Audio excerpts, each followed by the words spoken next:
Good evening, everyone. I'm Linda Goff, co-president of the New Mexico Jewish Historical Society, and we welcome everyone who's around the screen this evening from hither, thither, and yon across the U.S. and, of course, within New Mexico. So we thank you for that. As Naomi has mentioned, please remain muted through the duration of the presentation by Fran. And if you have questions or comments at the end, please place them in the chat box and we will get to them at the end of Fran's presentation. So let me briefly introduce Fran. Fran Levine has had a distinguished career as a museum executive leader at both ends of the Santa Fe Trail. She was director of the Palace of the Governors, New Mexico History Museum from 2002 until she moved to St. Louis in 2014. I also lived in St. Louis, and we talk about the bad weather and hot heat there. Dr. Levine was president and CEO of the Missouri Historical Society and Missouri History Museum from the spring 2014 until summer 2022. She now works as an author and museum consultant. A native of Connecticut, Fran received her BA in anthropology from the University of Colorado Boulder and her MA and PhD in anthropology from Southern Methodist University in Dallas. Dr. Levine is author, co-editor, or contributor to several award-winning books. Crossings, her latest book, will receive the 2025 Gaspar Perez de Villagra Award from the New Mexico Historical Society, recognizing it as an outstanding contribution to the history of the American Southwest and borderlands. Fran, thank you so much for joining us from St. Louis. Thank you so much, Linda, and I always appreciate your commiseration about the climate. I'm very, very pleased to have this invitation from the New Mexico Jewish Historical Society. Let me ask first, is the volume good? You can hear me okay? Naomi, I'm gonna... It's good. It's good. Okay. Linda and Naomi have been just so helpful and encouraging. And I also want to acknowledge Diane Layden, who I saw enter the chat room just by name. We've been friends of many years. We, in fact, were colleagues and did time together at Santa Fe Community College. And she's become just a wonderful promoter of my work as a scholar. And I appreciate so much having had so much support from Naomi, Linda, and Diane for today. But I want to thank all of you who have made your family histories and your scholarly publications available to us through the New Mexico Jewish Historical Society. You've built a really solid foundation, remembering and, more importantly, never forgetting the history of Jewish people and traditions in New Mexico. I remember when I first came to New Mexico as just after I got out of graduate school and getting Henry Tobias's book on Jewish history of New Mexico and being so thrilled that I would be able to follow this study. When I moved from Connecticut to Dallas, Texas for graduate school, actually it's from Colorado to Dallas, Texas for graduate school, my friend's father told me that not only should I be working on my PhD in ethnohistory, which was a field combining history and anthropology, but maybe, he said, I could also find an NJC. What's an NJC? I asked him. A nice Jewish cowboy, he replied. Well, we all laugh at this, and it seems to point out some of the stereotypes that we hold about cowboys and may be about Jewish people's place in the American West. Perhaps the idea of a Jewish cowboy seems incongruous. I was raised in the era of Westerns on TV. I used to want to be Miss Kitty from Bonanza. And I was used to thinking about cowboys in kind of the Marlboro Man, lanky, raw-boned, blonde, bronzed. Well, then along came Gene Wilder in the late 1970s in The Frisco Kid with his version of a Jewish man going west. With him in character, we watched a Polish rabbi from the shtetl change from a bocher to an outlaw under the tutelage of Harrison Ford in his pre-Indiana Jones days, proving that changing identity was possible, at least from one's own perspective. Billy Crystal in the 1991 film City Slickers is mostly about midlife crisis, but with enough shtick for us to all see some of our own cultural isms and traditions. Just a side note, it turned out that Billy Crystal was a nice Jewish cowboy, and he did many of his own stunts in the film, and he even purchased the horse that he rode in the film. But the image of the shtetl or the bookish Jewish man remains a very strong stereotype in Western history. Despite that persistent image of Jewish men with long beards pondering the meaning of Torah portions, there are many examples of Jewish men in cowboy hats and six guns, and occasional photos of Jewish women on horseback.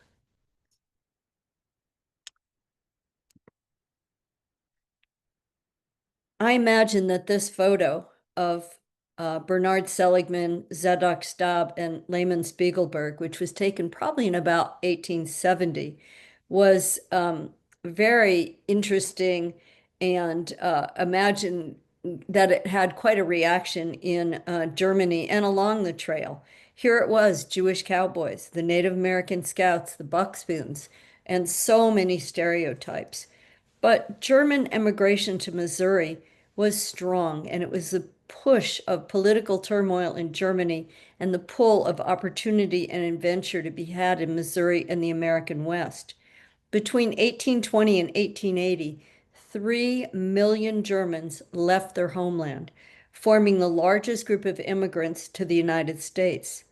Jewish people were part of that immigration from Germany, though it's difficult to determine simply by name if a person is Jewish.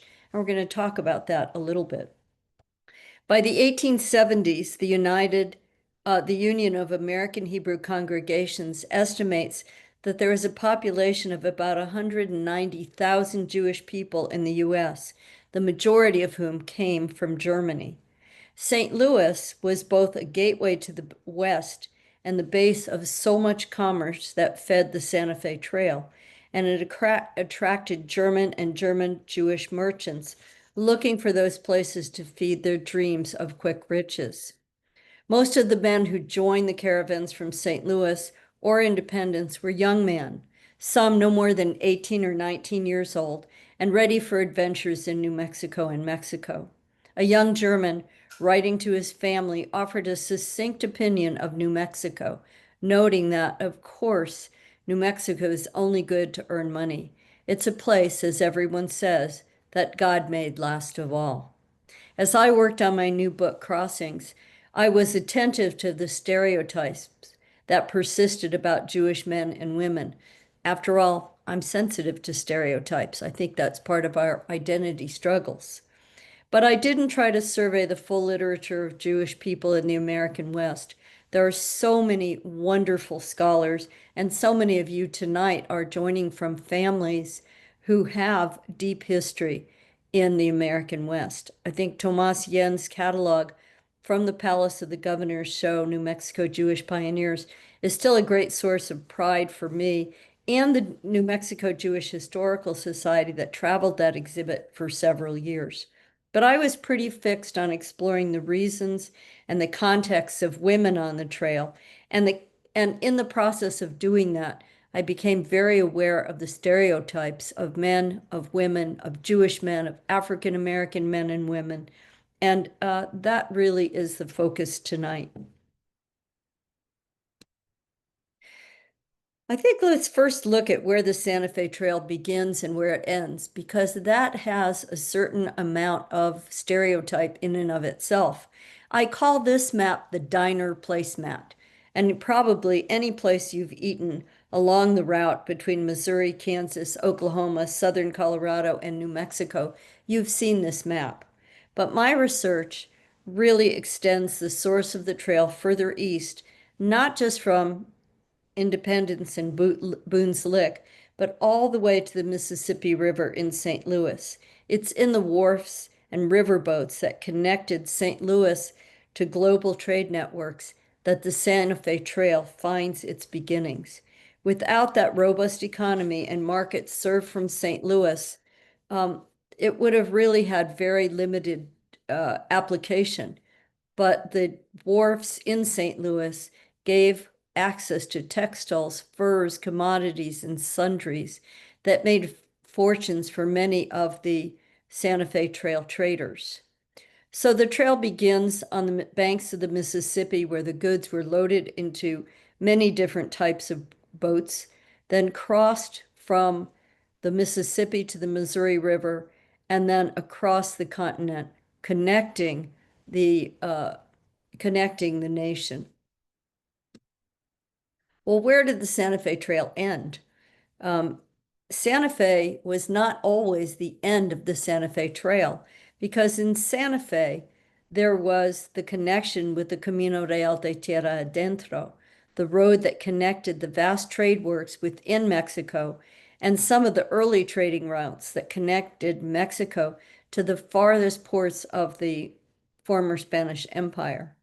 Prior to Mexican independence, when the West was part of Spain, trade was only permitted north-south on the Camino Real on royally sanctioned roads.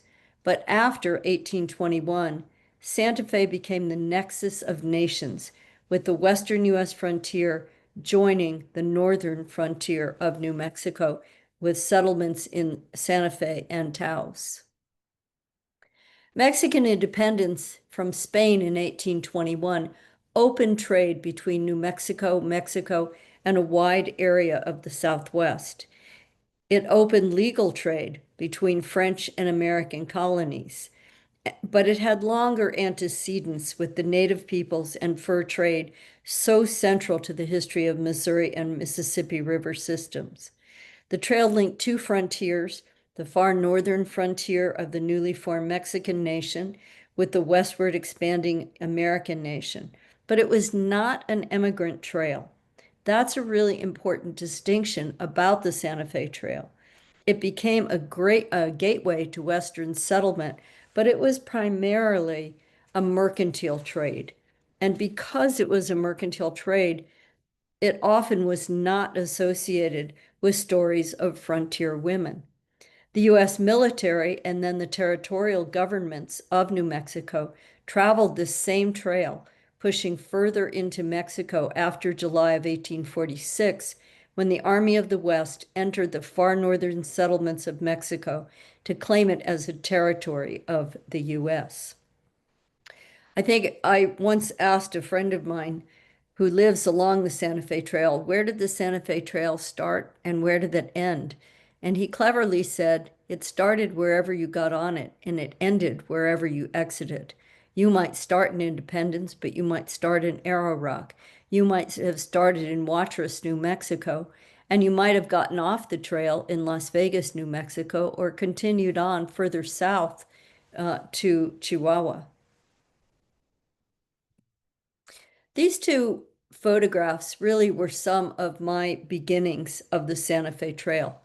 On my left, and in the sepia tone photograph, is a Thomas Easterly daguerreotype of the 1853 St. Louis levee, and they're transporting cargo from steamboats to wagons and wagons to steamboats. And then on the right is one of the earliest photographs in the Museum of New Mexico collection of the Palace of the Governors. And that's the Palace of the Governors before it got its Victorian facelift. But the Ellsberg and Anberg train in front of the palace, this was taken in October of 1861. And these two photographs really anchored my understanding of the connection between Missouri and Santa Fe and the importance of what was carried in those wagons. I don't know if we have anybody with us from Kansas City tonight, but if you've ever been to the Steamship Arabia Museum in Kansas City, it gives you some idea of the scope of goods that were taken, loaded onto those steamboats, offloaded into wagons, and then transported across the trail. The steamship Arabia sank on September 5th, 1856, after only 3 years of service. But a week after its sinking, the Missouri River shifted and the boat was pretty much essentially lost until it was excavated in 1988.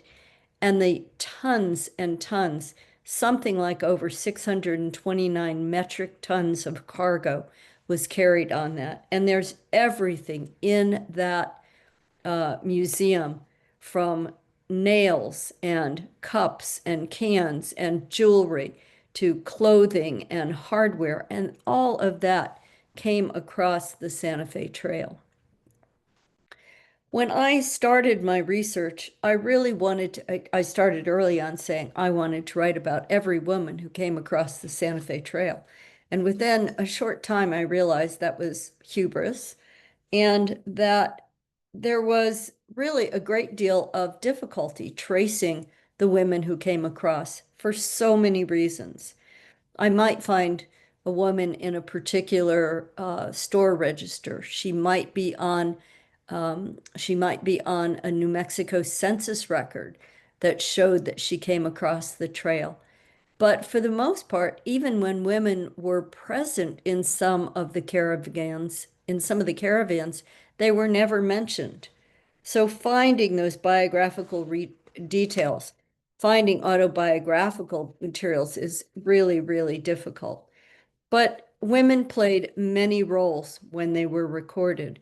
Women acted as cultural brokers, uh, negotiating and navigating cross-cultural customs and mores, and in some cases, the language of the trade. Native American women were crucial trade partners in the economics of the fur trade, and as consorts and wives to mountain men and traders, Native American women processed furs and hides, contributing enormous labor and value to the trade. Historian Anne Hyde writes extensively about 18th and 19th century intercultural families that blended Native American, French, Hispano, Anglo-American, and African American members, and that we've failed to recognize such families. She attributes to an erasure of both the importance of families in American history and those of multiracial origins. Finding the history of enslaved men and women is even more difficult, and it remains a really timely topic. But women also often have to be traced through the actions and events and records of their fathers and husbands and brothers, and then interpolated how they might have participated in the trail.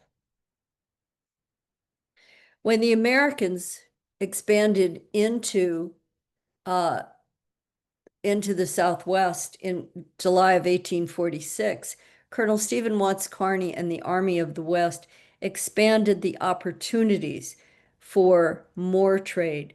There was more stability, more forts, but it was also the beginning of more tensions with Native American communities, more tensions over the markets and market share, and was beginning of some of the well-recorded stereotypes of the place of Jewish people and merchants tied to the competition for government contracts.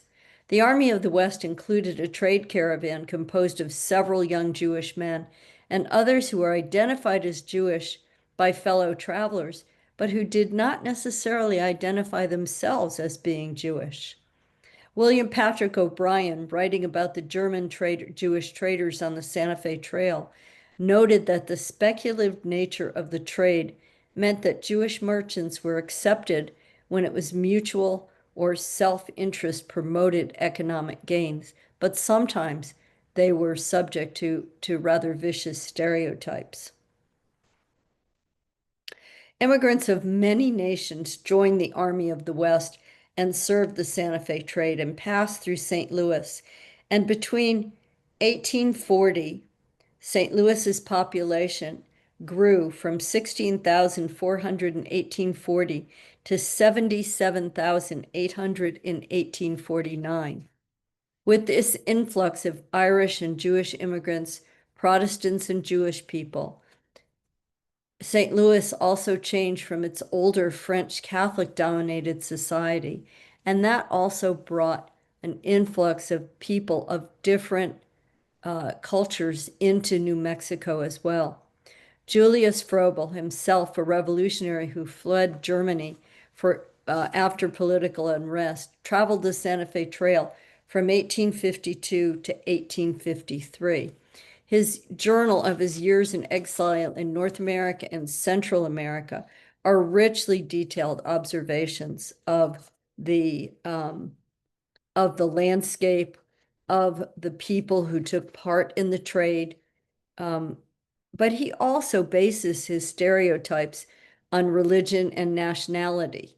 Some of the things that he observed were that Anglo-Americans, whether they were Scottish, Irish, or English, were in practice wagon masters and drivers. He observed that Anglo-Americans were too quick to use force or violence toward animals and even other men, but he described Mexicans, as he called them, muleteers, as skilled and compassionate handlers of mules and oxen. He marveled at the way that Mexican muleteers used terms of endearment and songs to motivate the mules, while Americans used profanity and force to no great advantage. Germans, he said, were too hot-headed to drive the wagons or handle the animals. He found it surprising that so many German Jews associated with the trade because, he said, it requires fearless courage, quote, rarely attributed to the Jewish nation. He doesn't mention a single role for African Americans in describing the trail hierarchy, though he must have encountered some number in his year of travel. He noted the divisions among Methodists, with northern sects denying admission to the church to those who held slaves, while Southern Methodist sects were pro-slavery. He observed rising tensions as well between Missouri and Kansas over the question of slavery. He described in some detail the clothing and demeanor of Comanche and Kiowa men who he encountered along the trail, and the passport document that the Army issued to these men, identifying them as peaceful toward Americans. He noted that the women the Comanches and Kiowas offered for sale to the caravans were likely captives whom they prostituted along the trail. Like many journals of his time, Froebel failed to mention any of the women in the caravan. He didn't mention young Rebecca Meyer. She was only 15 years old, newly married to veteran trader Harry Meyer, when she joined as the only woman among a caravan of 50 men and 500 mules. Rebecca mentions Froebel as the bookkeeper of the wagon train, and her impressions of the trail, which she relayed in a diary and letter to her mothers, reflect her sense of adventure, her interest in the logistics of the travel, her admiration for the skills of her husband, who was 20 years older than she was. Perhaps it was Henry's skills that Froebel was referring to when he expressed surprise to find the, quote, fearless courage of Jewish men in his caravan. Rebecca certainly recorded instances when her husband revealed strength in the work required to move carriages and livestock, his fearlessness when they met some Native Americans at several points on the trail, and his incredible skill as a hunter. Albert Speer is an example of someone who is identified by others as Jewish based on his name, but whose biography doesn't confirm this. Henry Tobias, Jews in America, Jews in New Mexico, examined the facts of Speer's identity as he lived his life and others characterized him. Speer may have been on the Santa Fe Trail as early as 1843, and he was implicated in smuggling arms during the Mexican-American War. When he died, his funeral was held at St. Mark's Church in New York, and his obituary was published in the New York Times in 1880. He was faulted as being an agent for the stock market crash of 1869, and he was cited for his 1840 trading activities. James Webb, writing about the Santa Fe trade in the period 1844 to 1847, identifies Speer as a Prussian Jew, but expresses disappointment at his inability to spot a painting that was clearly not as valuable as others believed. So Jew was used then as a stereotype and for discriminatory objectives. Dr. Eugene Leidensdorfer, who some authors identify as Jewish, entered the trade in the 1830s. He married a New Mexican wife, but he doesn't appear to have been identified as Jewish. Perhaps the first Jewish woman to enter New Mexico was the wife of Louis Gold, a Polish immigrant who moved to New Mexico from Missouri in about 1850. He and his wife Mary came to New Mexico, presumably to join Gold's uncle, Joseph Hesch, who operated several businesses, including a grist mill that supplied American forces with grain. Mary evidently didn't remain in New Mexico, and after 1858, she returned to New York, although several of the Gold children remained in New Mexico. Louis Gold then established a relationship with Refugio Aguila, with whom he had 3 more children. Louis identified as Jewish, at least as the Jewish community grew, and there were opportunities for him to participate publicly in Jewish holidays. One of the first, when I first moved to New Mexico, from New Mexico to St. Louis, my office was in the same place where the woman on the right, Stella Drum, had her office. Stella Drum edited the first journal of a woman to go down the Santa Fe Trail, and that was Susan Shelby McGoffin. And I had to really dive into Stella Drum's papers. She magnificently edited and annotated Susan Shelby McGoffin's diary, but Susan Shelby McGoffin is really kind of so preoccupied with her own importance as what she calls the first woman of the Santa Fe Trail. She's not really the first, but she is certainly a woman who was one of the few women to be embedded with the Army of the West. I decided what I really wanted to do with Susan's journal is to examine the relationship between her and her African American servant. Susan was 17 years old. She was the wife of Samuel McGoffin, who was very well known in the Santa Fe Trail in the US and in Mexico. He had been involved in the trade since about 1825, along with his brother, James. Her voice, Susan's voice in her diary, provides a real counterpoint to the American Army's depiction of New Mexico. But I was most interested in Susan's relationship to her maid, Jane, her enslaved maid, Jane. There's so much written about Susan, a lot of it laudatory. I had a harder time with Susan because in really tracking her relationship with with Jane, she really reveals her dominance in the relationship. When in a rainstorm, her tent falls over, and every night her husband, Samuel, would carry Susan from the carriage to the tent that he set up with carpeting and tables and furniture and a 4-poster bed, and feed her champagne and oysters, whereas Jane slept in her own carriage. When Susan's tent collapsed one night in a rainstorm, she wrote in her diary how glad Jane was to see her and share her tent and bed with her. I'm not sure Jane would have felt that way. Stella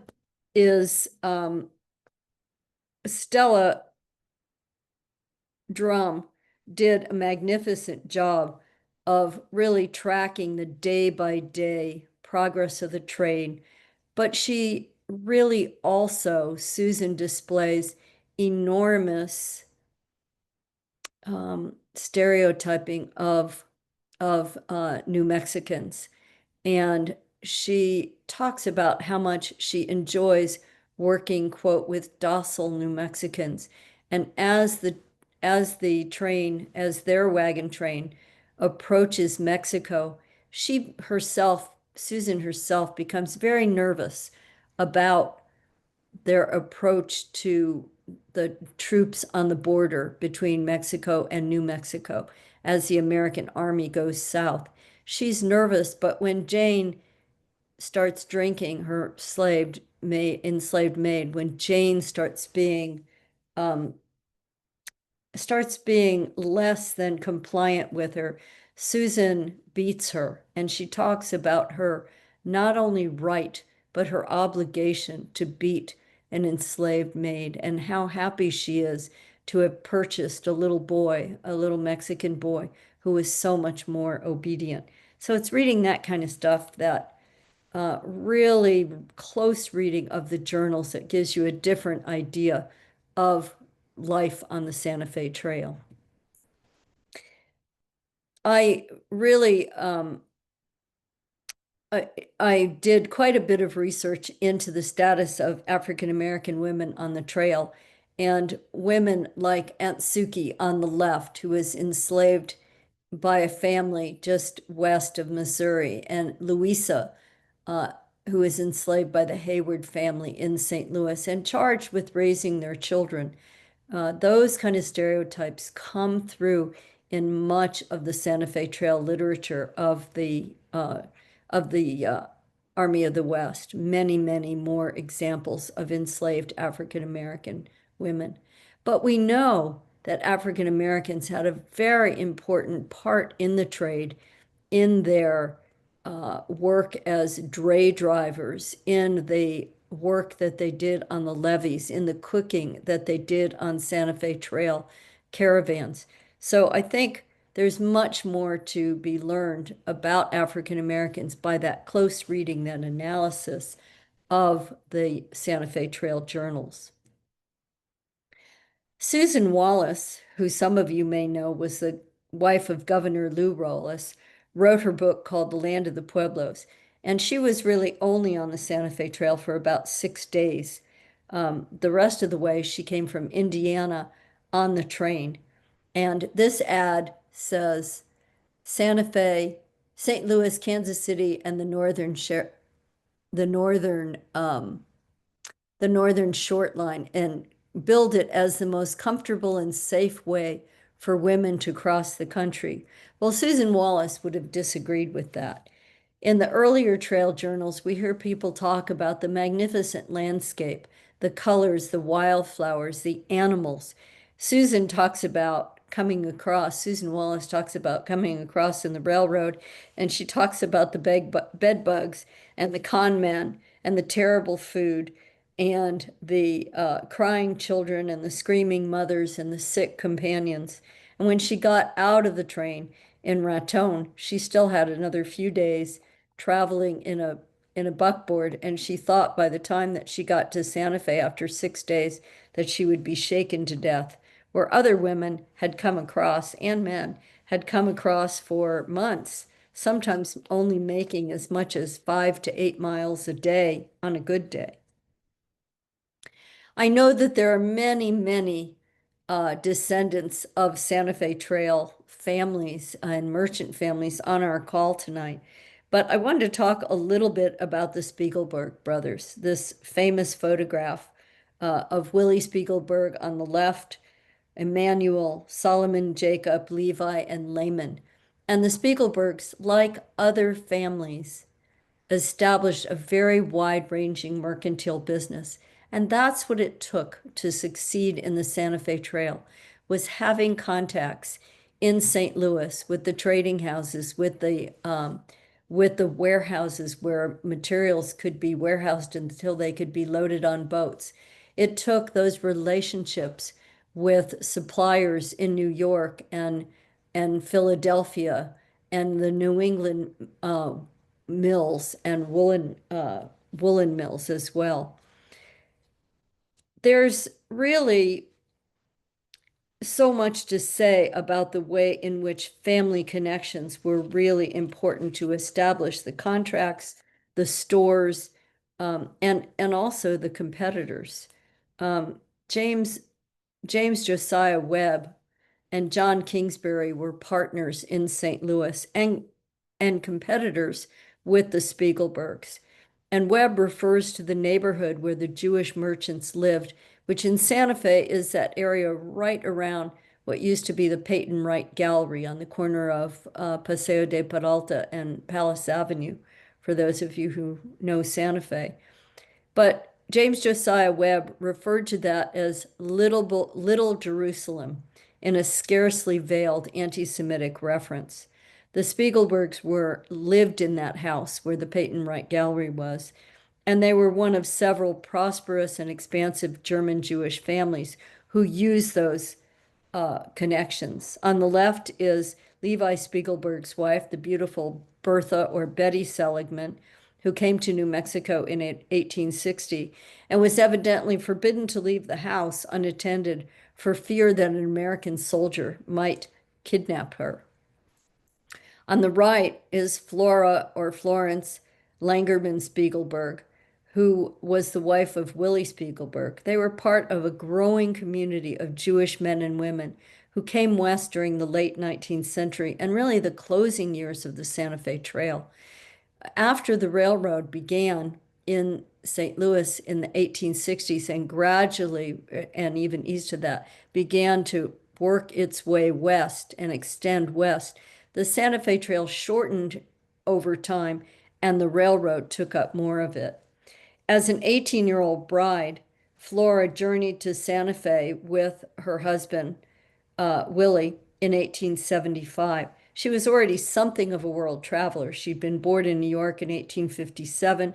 She'd been taken as an infant through the Isthmus of Panama to her parents' home in San Francisco. She moved to New York in 1866. Then her mother took her to Nuremberg, Germany after their father's death. And it was there in Germany that she met Willie Spiegelberg in 1874. Flora recalled that they started from St. Louis and traveled by a primitive steam railroad and then to Los Animas, Colorado, and by stagecoach for 6 days and 6 nights. In her diary and later writing, she reminisces about the trip and her life in the exotic and changing community. Interesting, Flora and Susan Wallace were there at the same time. And Flora Spiegelberg talks about teasing Governor Lew Wallace about the success she was sure to have with his book, Ben-Hur, which he wrote in the Palace of the Governors. But there's no exchange between Flora Langerman Spiegelberg and Susan Wallace, although both of them were highly educated women who were writers. They don't write about each other. They present their own views of what their lives were like in Santa Fe. But it took the women arriving in New Mexico for Jewish communities to really begin to hold community service, to hold um, uh, to hold Jewish services. And Flora Spiegelberg holds services in her house on Palace Avenue and describes it in 1886. Las Vegas had an even earlier Montefiore Cemetery and Synagogue, and Diane has written a beautiful monograph. Diane Layden has written a beautiful monograph about Montefiore Synagogue, and it was supported by many members of the Jewish community that was so important in settling Las Vegas, New Mexico. Temple Aaron in Trinidad, Colorado was built in 1889, and then in 1897, Congregational Temple Albert in Albuquerque was added. So as more women of Eastern European and European backgrounds came, some came as army wives, some came as wives of of the growing mercantile firms. There were more of the community organizations. I'm getting near the end of my time, and I want to talk about why all this is significant. I've probably been thinking about this question, what is the significance of a road, for many more years than I've thought about almost any other question. And it really came from a friend of mine who did his doctoral dissertation at the University of Colorado, where I was an undergraduate.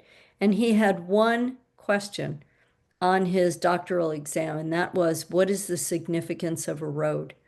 And a road is so much more than just the connection between two geographic points. It really is where cultures meet, where resources are exchanged, where ideas are exchanged. And it's a very important part of our understanding of Western history. It's important for us to be able to tell the story of the families who came west. It's important for us to know that Santa Fe was not always the end of the trail, that the trail served Taos, that the trail served northern Mexico, that there is more to the story. You know, when I was growing up, we didn't learn about the history of American Jews. We didn't learn about the history of African Americans. We didn't learn about the American frontier as a place where people of many heritages grew. And I have to say that I think that's really important now, is to talk about the importance of family bonds, of friendships, of community bonds. It seems like a very important time to tell this history, is that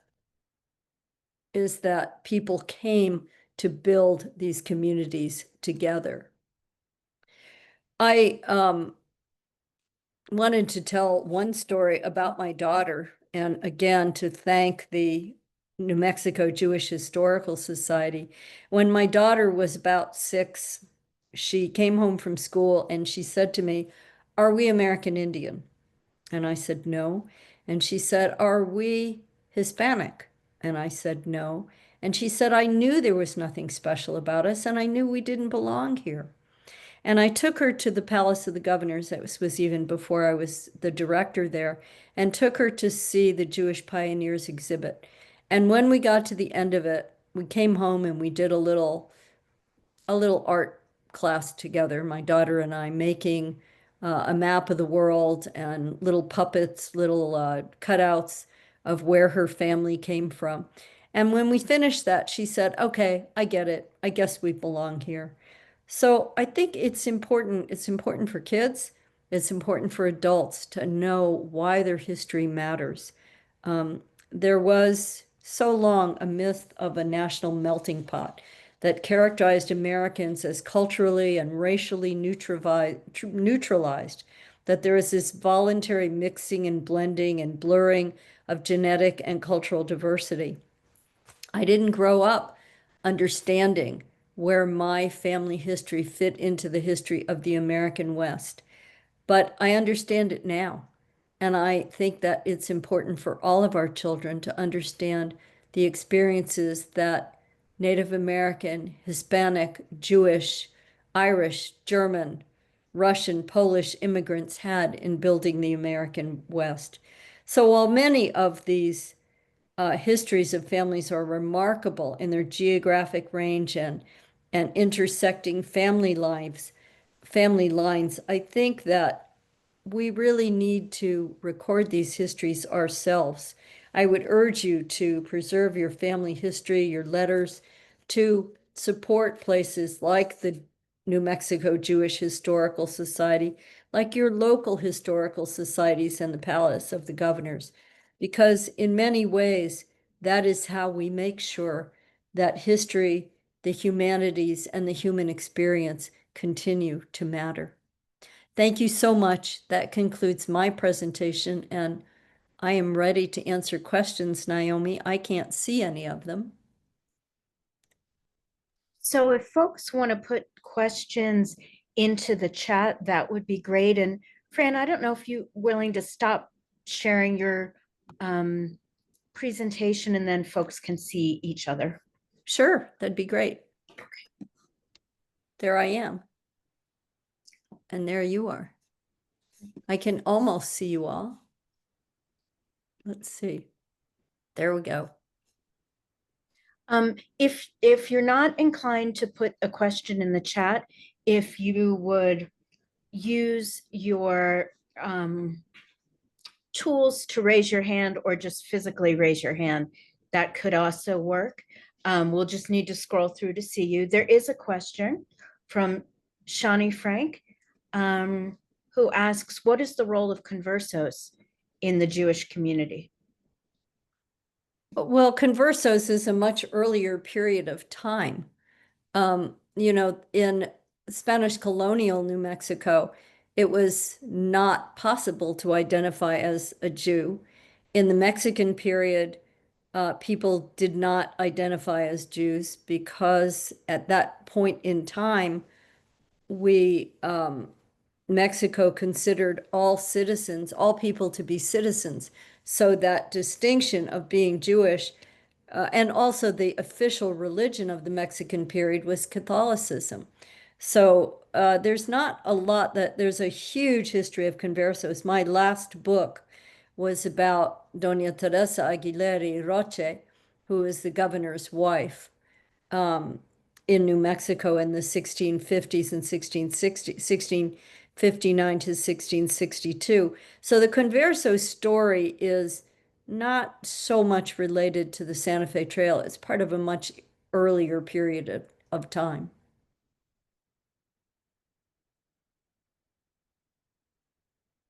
Still a fascinating part of New Mexican history.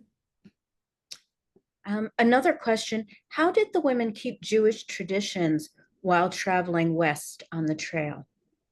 That's a very interesting question. And there are a couple of descriptions of men and women traveling across the trail. Mostly one particular description, and I'm forgetting exactly the year that it happened, but they were coming across.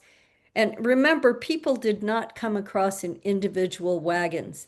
They came across in wagon trains. You would never have gone across in, like the way Tom Hanks did in News of the World. You would not have made it. And so they often went across in caravans of 300 to 500 wagons and organized into different camps. But there is one description, and I'm not remembering the year, of an Indian attack on a wagon train and a Jewish man dropping to his knees, donning his tallis and praying. And people in the train were just amazed by this. For the most part, though, there's not a lot of discussion of people observing the Shabbat or of food preferences. But in the collections of the Palace of the Governors, there are Shabbos candles, there are tefillin, I think that's the word I'm looking for, that are in the collection. So they kept it. It's really not until Flora Spiegelberg kind of shows up that there's records of community gatherings. People gathered in their homes, they gathered with others. Now, of course, to be Jewish means to live in community and to have a minyan. And I'm not sure how they had a minyan before. That's not really recorded. Louis Gold, for example, says that that he participates in Jewish life once there's a community.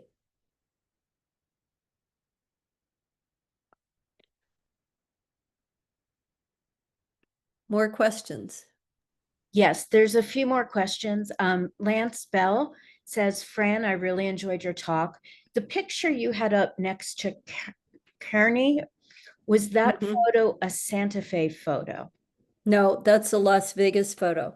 That's a photo of hi, Lance. Lance is a dear friend and person who really, his family was part of the very early Jewish merchant families in New Mexico. That's a picture of the Las Vegas Plaza, and that's there to show the Dice Apartments where Stephen Watts Kearney made his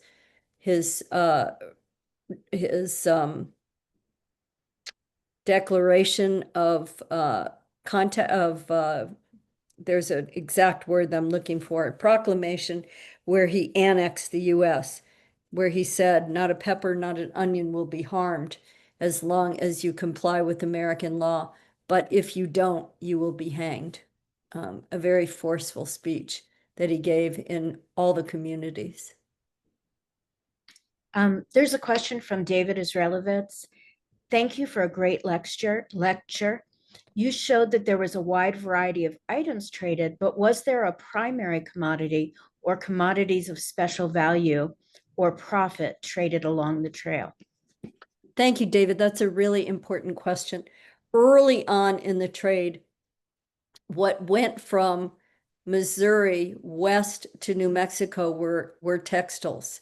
And if you look, we have an incredible, here at the Missouri Historical Society, we have an incredible series of documents documenting the trade. And a lot of what goes across early on is hardware and textiles. So if you're ever in the New Mexico History Museum, there's a big seal that is, it used to be on the stairs going to the lowest level of the museum, and that was made with items from the Shapley Hardware Company. Kina Shapley here happens to be a friend of mine, and I always tell her about it. So there were knives and spoons and saws and all kinds of small tools and keys. So lots and lots of hardware and many, many types of textiles. Susan McGoffin talks about this when when her husband's caravan is going across in 1846, he gets stalled. They get stalled behind the I'm on a Zoom. Sorry. they get stalled behind the Army of the Abort. West. I think somebody needs to mute. They get stalled behind the Army of the West, and every place they get stalled, her husband sets up shop and sells cloth.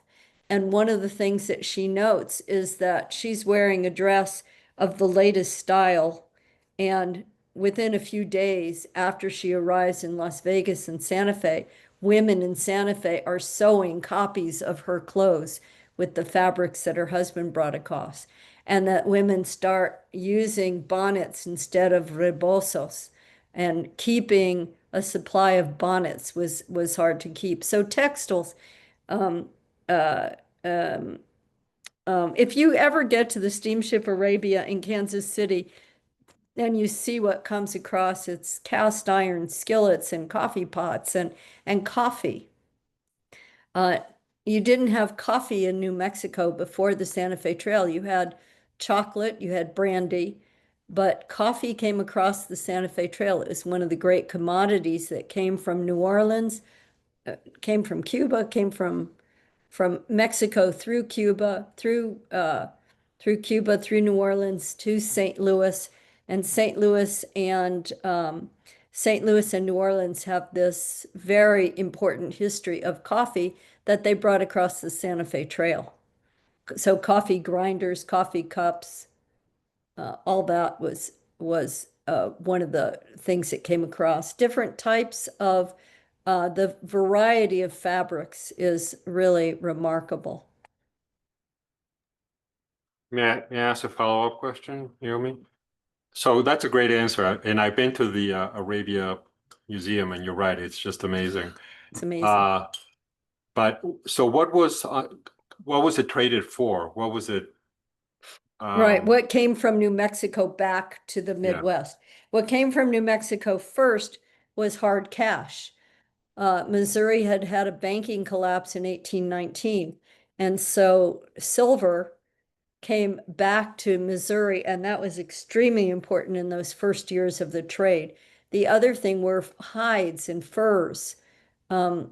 Remember that there was a fashion of beaver hats that came from the streams of southern Colorado and northern New Mexico. All kinds of hides came across, and of lots of different weights, lots of different textures and finishes. That's primarily and silver. After 1839, really the trade is focused on Mexico. There aren't enough people in New Mexico. There aren't enough markets in New Mexico, and it's really supplying the trade all the way down from Santa Fe to Mexico City that sustains the trade. I'm going to turn it over now to back to Linda. I don't see any more questions in the chat. I do see appreciation for Fran's talk and presentation. And there is one comment, Betsy Nordhaus Messica commented on Jewish practices. Her father, Robert Nordhaus of blessed memory, son of Max Nordhaus and Bertha Staub, told us that when he was a child, he and other cousins would mix up the kosher pots and pans at the family property above Las Vegas, New Mexico. Also, he told us in the early days that a rabbi would come from Congregation Aaron in Colorado to do bris ceremonies. This is puzzling to me. Did the rabbi come within the 8 days? I don't know how that worked, actually. Well, thank you for sharing, Betsy. And I am going to, as I said, turn it back to Linda at this point. Okay. Thank you, Naomi. And Fran, once again, we greatly appreciate your making the time to chat with us tonight, and congratulations on your book. I've read it and I highly recommend it to others around the screen tonight. Will you be in Las Cruces for the presentation of the book award? I will be. I'm in Las Cruces on September 25th, and then I'm back in Santa Fe for a presentation on a little different. One of the things I like about this book is there are so many different women who I wrote about in so many different chapters that I never have to give the same presentation twice. But I'll be talking about connections between St. Louis and Santa Fe and some of the specific women on October 25th at the Old Santa Fe Trail Association. I'll be doing a Chavara at Temple Beth Shalom in Santa Fe on October 22nd. And I will be speaking in St. Louis at the Jewish Book Festival on November 7th. A very busy itinerary there. I've had a great year. We released the book on November 4th last year, and I have been on the road at least once a week. I've actually had to do voice training to make it through this year. I'm not complaining. Keep those roller skates handy. Thank you. Anyway, thank you again. And for those of you who are members, arriving in your mail, if not today, in the next few days, is the brochure about our fall program on Sunday, November 2nd at the JCC. We welcome non-members to attend as well. We have information on our website as well. So once again, thank you everyone for joining us. And Fran, see you in Cruces. Thanks so much. I'm looking forward to it. Thank you so much, Linda and Naomi. And I can't urge all of you enough to support the New Mexico Jewish Historical Society. I've done it even when I don't live there. And I think what I said at the beginning, that you never let us forget that we always remember those who came before us in the history of Jewish New Mexico. Thank you for everything you do. Our oral history projects continue, but thank you. Everyone have a good evening. And again, thank you very much.